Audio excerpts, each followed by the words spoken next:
Welcome back to Healing After Heartbreak. I'm Mary Majors, and I am so excited for episode 2 today, where we're talking about something almost every woman struggles with after a painful breakup: self trust. If you've ever thought, why did I stay so long? Why did I ignore my intuition? Or can I trust myself not to choose the same person again? Then you're in the right place. Heartbreak doesn't just break your heart, it breaks your confidence in your own judgment. And when you don't trust yourself, dating again feels terrifying. Every decision feels high stakes. Every red flag feels like a test you might fail. And every new person feels like a potential threat. But here's the truth I want you to hear today: your self trust isn't gone, it's just buried under fear, shame, and nervous system overwhelm. But you can rebuild it gently, consistently, and powerfully. Today, I'm going to walk you through why self trust gets shaken and what's actually happening inside you. I'll also share one simple practice you can start today to rebuild trust in your intuition, your choices, and your ability to choose aligned love. Let's take a breath together. Inhale, exhale, and let's begin. Self trust doesn't disappear because you're weak or naive. It breaks because heartbreak creates a kind of emotional earthquake.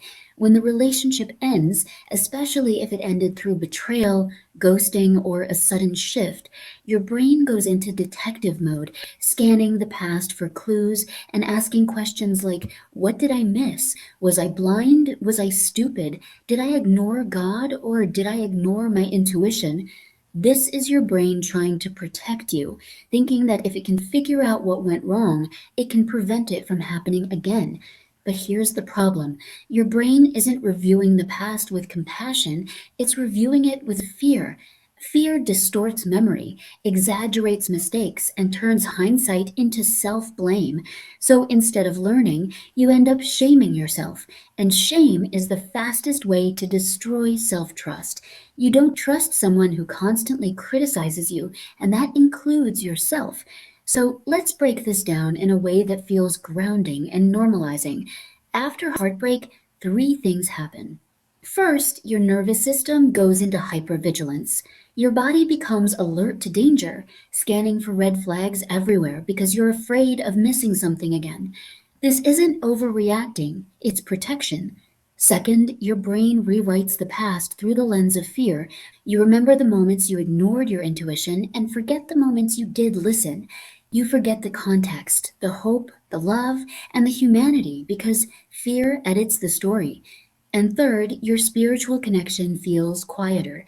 This isn't because God left or your intuition disappeared, but because heartbreak creates emotional, nervous system, and fear based noise.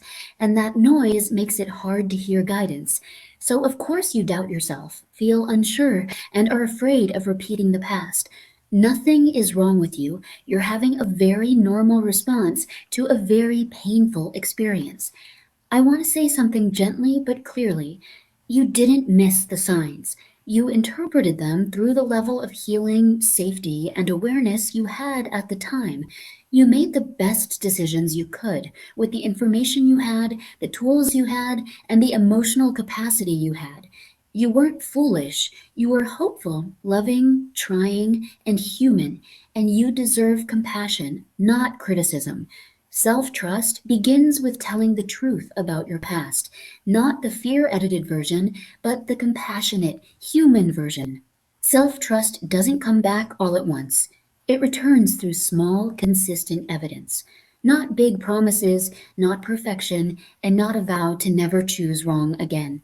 Self trust grows through micro moments.